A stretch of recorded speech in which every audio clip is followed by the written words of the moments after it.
ভাবতেছিলি আজকে ভিডিও করব। ও বাবা, ঠাকুরগুলাই তো আমাকে ভালছে, বলছে তুই ভিডিও করবি। আমি বলছি হ্যাঁ, অনেক দিন ধরে ভিডিও করা হয় না। ভাবতে ভাবতে বলছি এবার উঠতে হবে রে, নাইলে আমার ঘুমটাও ভেঙবে না, আর আমি কখন করব ভিডিও। উঠে করে দেখি না উপরের ঠাকুরগুলাই ভালছে, তারপরে দেখি না মুখটা কেমনি হয়ে আসছে।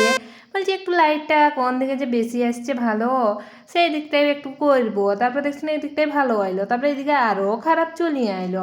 আর এখন স্নান নানটা করি, রেডিটা হতে হবে। মাথার তো অবস্থা একদম কেমনি। হ্যাঁ, এই যে মাথায় শ্যাম্পু করে বাইরেই পরেছি।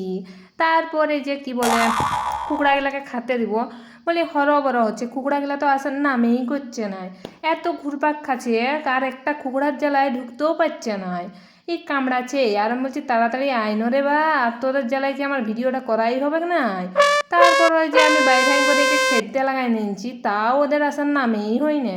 তাড়াতাড়ি আসতে বলছি, আসার নামেই করছে না। আর এত রৌদে আমি এই থকিং এলি, থকিং এতে একটু বসে পড়লি, বসে বসে দেখছি যে ঢুকলো কিনে। তারপর দেখলে না ঢুকে গেছে। ঢুকে যাওয়ার পর আমি ঘর চলে আলি, আসিন করে কপারটা লাগাই দিলে ভালো করি, নাই তো আরও বাইরে হয়ে যাবে। ওই তিন সঙ্গী চলে আসেছে, আমি এখন চালটা নিয়ে আসি, ওদেরকে চালটা দিয়ে দেবো খাতে। চালটা খাই করে আর বাইরে পড়বে। আর এই যে এটা এখন নাম কাইছে, এটার ভিতরে আমার লাইটিং মানে ঝিকিমিকি আছে, যেটা আমি বলি। এই ঝিকিমিটা এখন বাইরকাতে হবে।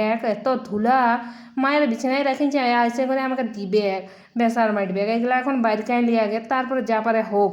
আগে বাইরকায় দেখি কোনগুলা ভালো আছে আর কোনগুলা খারাপ আছে। এই যে এগুলা দুটা মাত্র বাইরকাইছি, এগুলা বাইরকা তো হয়ে গেছে। বলছি এবার যেতে হবে এগুলা ছাদ নিই। সেই জন্য সব কিছু নিয়ে চলে আসছি, মালপত্র নিয়ে করে ছাতে উঠতে লাগাই নিচ্ছি। ছাতে উঠি করে ভাবছি যদি ভাই থাকতো একটু ঠিক করাই নিতি, আমার একাই কারেন্টের দ্বারাই করা হয়ে গেছে। আর ভিডিওটা ভালো লাগলে লাইক কমেন্ট শেয়ার করতে কিন্তু ভুলো না। আর এগুলো আমি খাটাচ্ছি, পরের ভিডিও পাবে। এটা হলো প্রথম পার্ট, দ্বিতীয় পার্ট শীঘ্রই নিয়ে চলে আসছি।